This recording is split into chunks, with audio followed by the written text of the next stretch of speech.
choose compassion. Hey guys, Jasmine Aaron here from Kaivegan TV. We're here today at Trinity Square Park, just behind Eaton Center, to celebrate National Animal Rights Day. This event is being held in major cities all across North America to hold a memorial service for sentient beings. So as you can see in the back, we're just waiting for people to hand in the diseased animals so that they can hold them and hold the service for them.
Adopted and proclaimed the Universal Declaration of Human Rights to prevent the horrors of the concentration camps of World War II from being repeated. Only by recognizing every human's individual rights without concession could there be any chance of an end to similar tragedies. Thus, the UN declared that respect and dignity for human beings are the foundations for freedom, justice, and peace in the world. 22 years later, in 1970, the term speciesism was coined to describe the discrimination of sentient beings because of the species they belong to. Similar to racism and sexism, speciesism has no justification. However, we still live in a speciesist society. In every corner of the world, non-human animals are considered property, and their interests have no value. The value of their lives depends on their market price and their benefit to humans. We have gathered here today to show society the consequences of speciesism.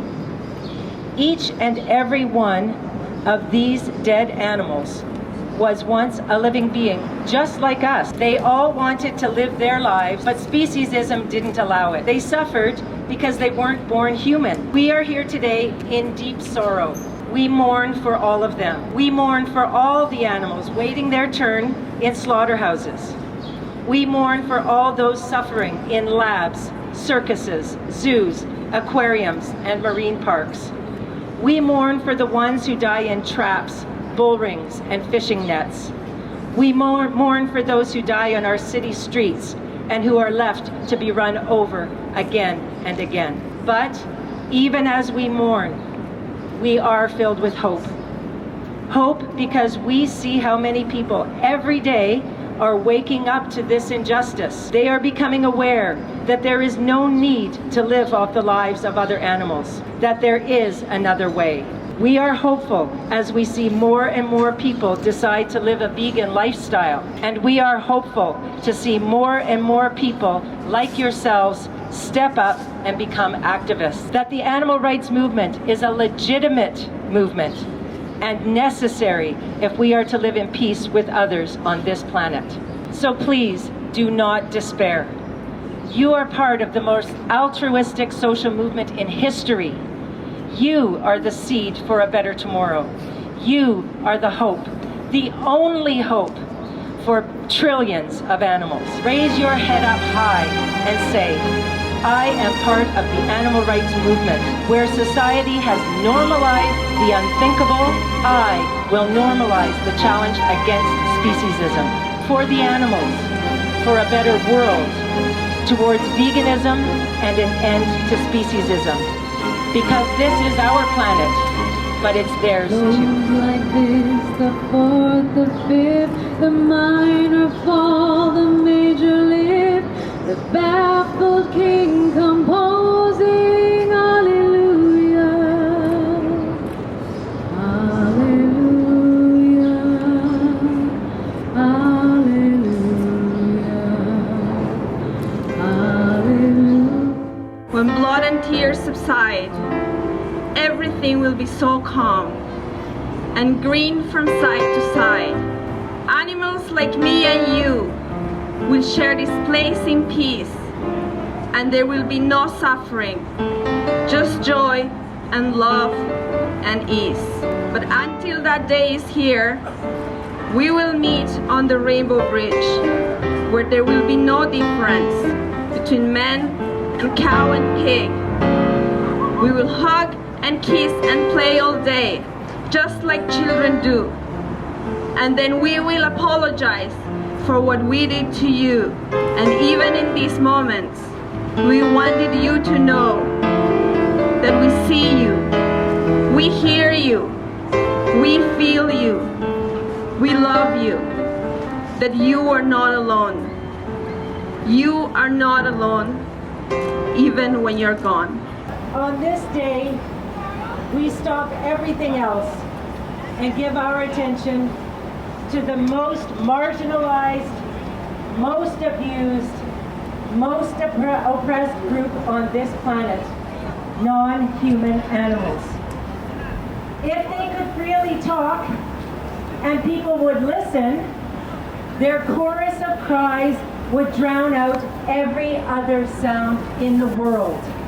The Charter of Rights and Freedoms states that every individual is equal before and under the law and has rights, the right to equal protection and benefit of the law without discrimination. We are asking that discrimination against these animals end, that the violence against them end, and that their rights are established and protected by law. We are all animals. We are all living, breathing beings who share the same earth.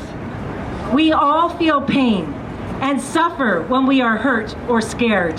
We all believe that for these animals and all those animals waiting to die, that we need to bring them to the light of society, to let people see what is hidden from them. So we came here to do that and to let people know that there are some terrible secrets that society is trying to keep from them. We know that most people do not support cruelty and violence, but most of them just aren't aware. So thank you for bringing this to light, and thank you to the public who are watching today for bearing witness to what we speak for. Thank you. Could you tell us a bit about the whole event today, what your role is here? Well, this is the 7th year of National Animal Rights Day. It's in the United States and Canada. I think they need to change the name now to international, but and this is the 3rd year we've done it here in Toronto. And the first year we were sort of moved to a little place other than the public place we wanted to be. Last year we tried to get a permit for Dundas Square, thinking, they hold big rib fests there. They, expose dead animals there all the time, but we were denied a permit to do this ceremony there because of the dead animals. And so we did it down at the beach. And so this year, I guess they realized we're not going away, and so they granted us this spot. But as you can see, it's a well-hidden spot, and they thought, okay, this is safe, nobody will see them, and there won't be any controversy. And so that was, we were prepared to do that, but we thought, the animals need more. The animals need much more for us, and so the organizers, I can't take credit for the idea, was to go over to the City Hall where there would be some public at least, and bring these animals to the light. And so my role today was to get things set up at the beginning, make sure everyone got their suits and their T-shirts and signed in and signed the declaration and all the organizational stuff. That's my thing. And spreading peace. Oh gosh, absolutely, yeah. So what does this event mean to you? To me, it's a really important event for two reasons. One, I think it's super important for the activists. I think we see such horrors every day, and we're constantly fighting, and to have a chance to actually have a quiet, solemn moment with these animals and just show them the respect that they deserve.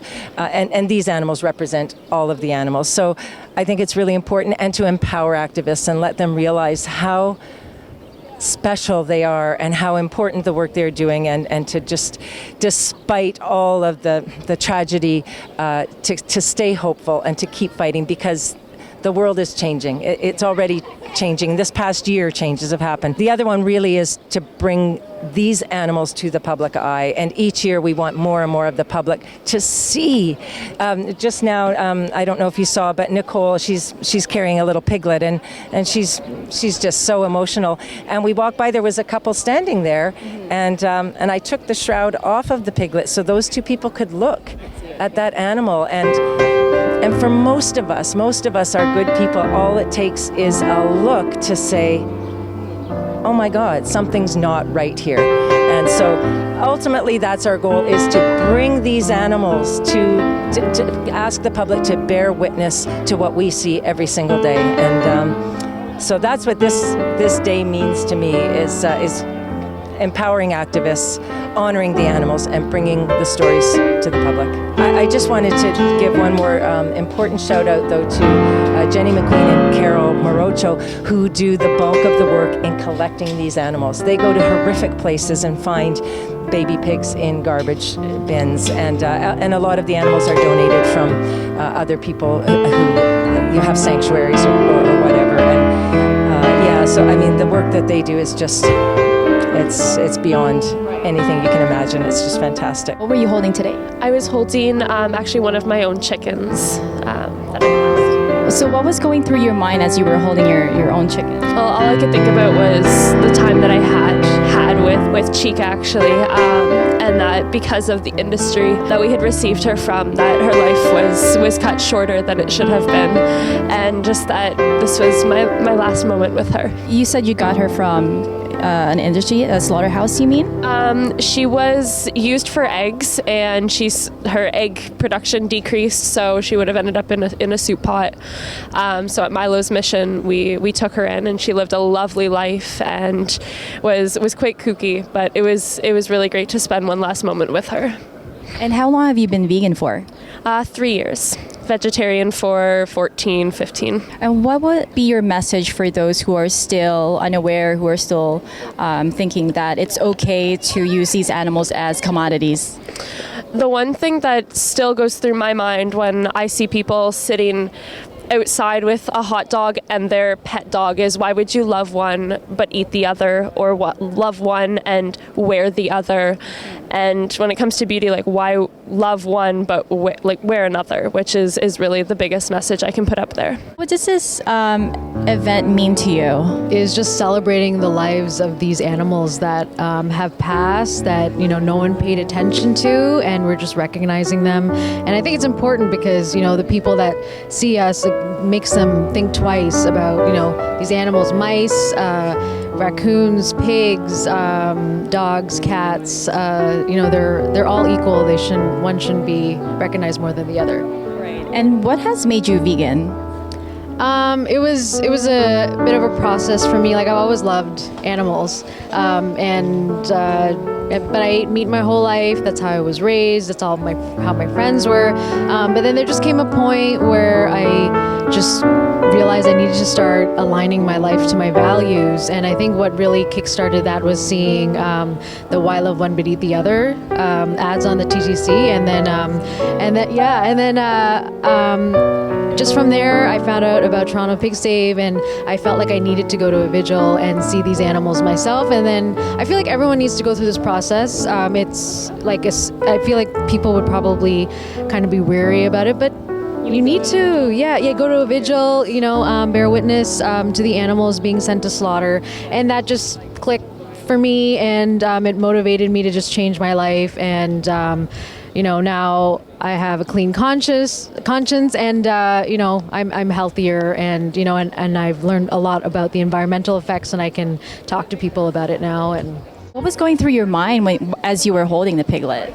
A bunch of different emotions: sadness, anger, frustration, sorrow, helplessness, because the poor baby's already gone, an innocent life taken, and you just feel like, what can I do in this moment? But it also kind of inspires my activism when I'm upset and angry, because these beings had to suffer, and we don't want anyone else to suffer. So this is why activism in days like today are so important, to remember and pay respect to these animals who have suffered so tremendously and unnecessarily, to get out here and do what we're doing. And we're all, I feel so sad and angry, but being surrounded by like-minded people and people who care just as much and are fighting so hard every single day gives me a lot of hope for the future, so that several years down the road, we won't have to do this anymore, because the suffering of animals will be equated to the suffering of humans, and it will stop.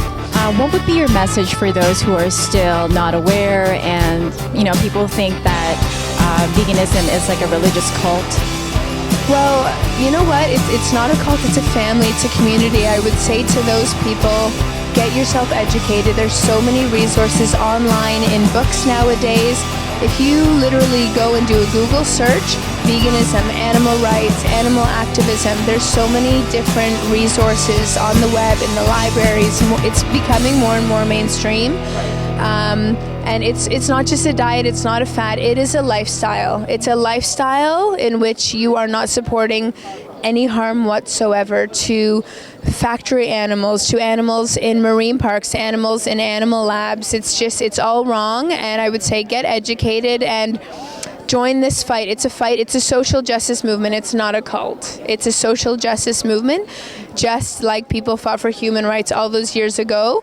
This is the new social justice movement that's taking the world by storm, and we are going to fight until all animals are free. Jenny, what is your role in this event today? I'm one of the organizers. The organizers. Can you tell us what this event means to you?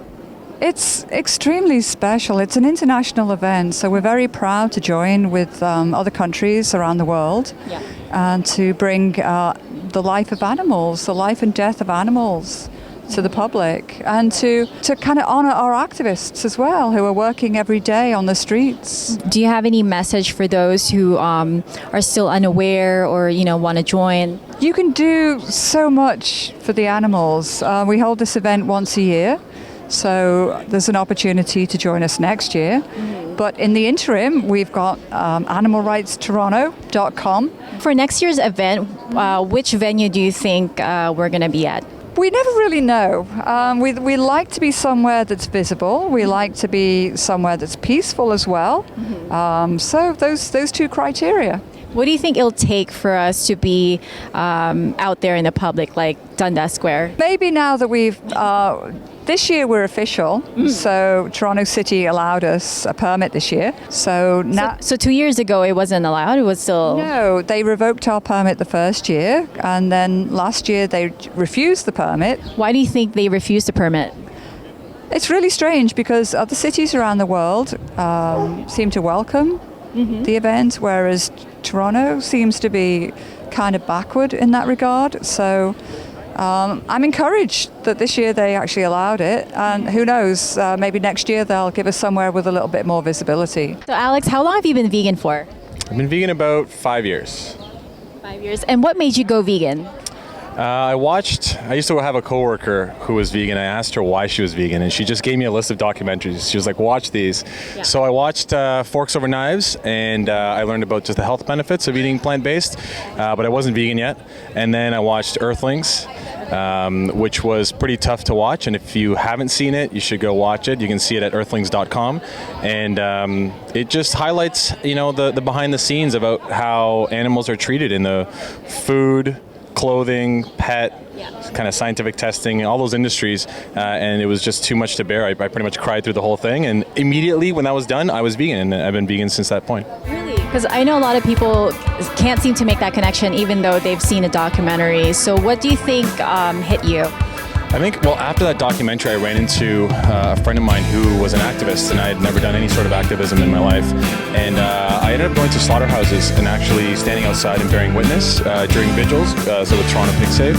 And I think that also helped a lot, connecting with animals, seeing them face to face, eye to eye. You know, they're inside the truck and they're, prisoners in there, and they, they're about to die, and it's pretty tough to be there, considering that I have a rescue dog who I love very much, and I don't see any difference between the pigs sitting there looking at me and when my dog Kona looks at me. So I know you just got back from your trip from South America. How was your experience like being vegan there?